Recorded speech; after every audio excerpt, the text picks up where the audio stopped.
দেখো বন্ধুরা, আমি পুজোতে কি কি শপিং করেছি সেটা তোমাদের দেখাবো। দেখো আমি এতগুলো শাড়ি কিনেছি। আর দেখো এই পিঙ্ক কালারের শাড়িটা আমি ষষ্ঠীর দিনকে পরবো। ষষ্ঠী অঞ্জলি দিতে যাব। এই পিঙ্ক কালারের সাথে দেখো খুব সুন্দর হয়েছে না? আর দেখতেও ভালো লাগছে পিঙ্ক কালারের। আর এটা পরবো সপ্তমী, এটা হচ্ছে মেরুন বা খয়েরি কালার। এটা পরবো সপ্তমীর দিনকে, এটাও খুব সুন্দর হয়েছে না? তারপরে এটা আমি পরবো অষ্টমীর অঞ্জলি দিতে যাব। এই শাড়িটা দারুণ না? কালারটা খুব সুন্দর লাগছে। এইটা অষ্টমীর দিনকে পরবো। আর এই কালো শাড়িটা আমি নবমীর দিনকে পরবো। দেখো কালো শাড়িটাও দারুণ শাড়ি। দেখো কালো শাড়িটা দেখো খুব সুন্দর হয়েছে না কালো শাড়িটা?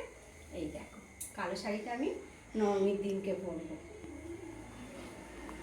আর দশমীর দিনকে মাকে বরণ করতে যাব। ওই জন্য আমি এই লাল শাড়িটা পরবো। আর লাল শাড়িটা আমার খুব ভালো লাগে, লাল শাড়ি পরতে।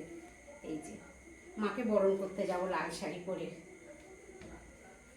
দারুণ হয়েছে না সব শাড়িগুলো বন্ধুরা?